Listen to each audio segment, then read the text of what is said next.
The film's called Unfalling, and it follows the life of Aurora, who's a Portuguese migrant who works in Scotland in a large distribution centre. And it's very much a film about work and about loneliness and alienation in today's world.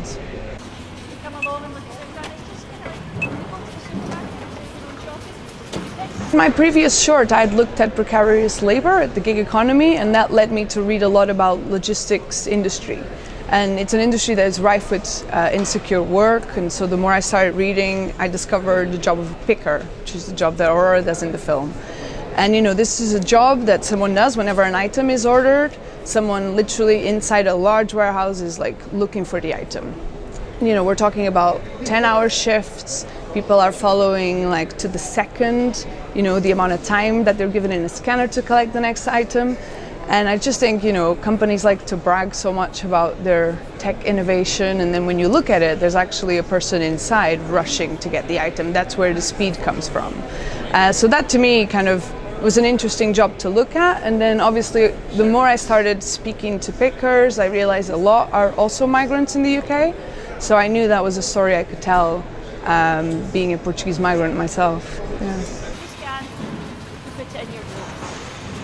Now it may look kind of disorganised, but there is no... I think it's very hard to not write about something that you don't know. I always think yourself ends up in the film.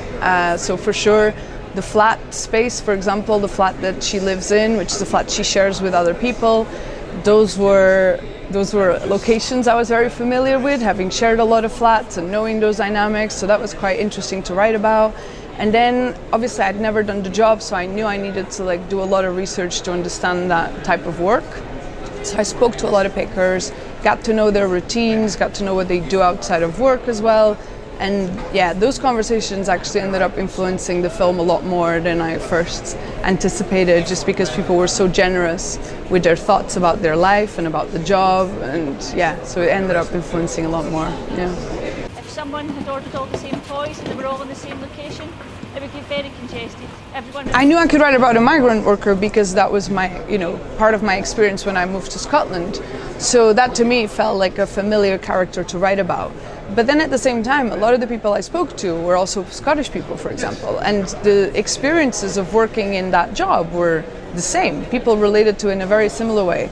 I just think as a migrant, you experience the vulnerability of, neoliberalism to a way that is a lot more, closer to your skin than when you have, social ties and a connection to a country. But yeah, I think to a degree that sense of alienation, of not feeling in control and not feeling like we belong somewhere, and the feeling of loneliness, I actually think these are universal feelings. I think anyone can relate to them. Yeah. So we have them spread all around the warehouse, just so that it's kind of like a treasure hunt.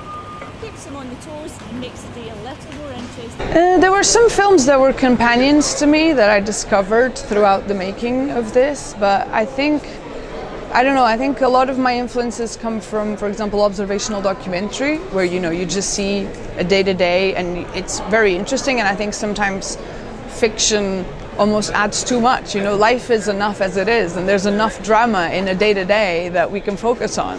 So that to me was interesting, to try and really follow almost the reality of that person's life and try to stick to, what would a day look like, and let me follow that. But I guess in terms of films, there was 3 films that were big companions. One was Wanda by Barbara Loudon, which is a beautiful film, and as soon as I saw it, I knew it was going to influence me. The other was The Nights of Cabiria by Fellini. I think it had a sense of, this one character's journey, and especially how it ended, I think influenced me a lot to think of the possibilities of how I could end my film as well. And Il Posto by Ermanno Olmi, which I've also discovered a few years ago, and it became just one of my top 5 for sure. Yeah.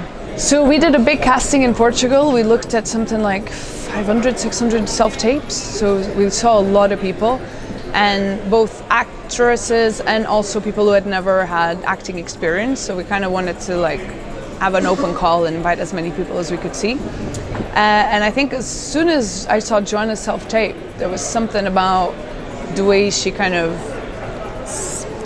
I don't know, took the character as part of herself that was really interesting, and it's something that I didn't think I was going to be able to, direct. Like, I think it needed to be something that someone had, like, their own vision, and I think Joanna had that.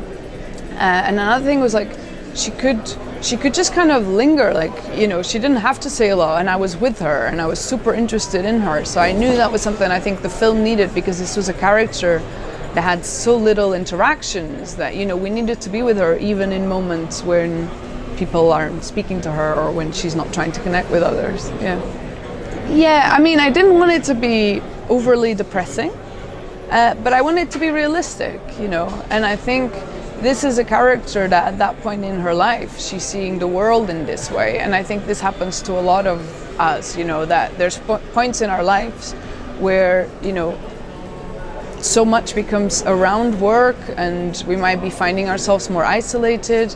And I think these are things that sometimes are hard to talk about. So to me, it was interesting to try and go into this character in a week when she's going through that. I don't think it's any darker than reality, like I could have shown her for 10 hours in a shift, that would have been a 10-hour shift, and then we would have think, oh, that's even darker, and that's just one day in this character's life. So I don't think it's any darker than it had to be.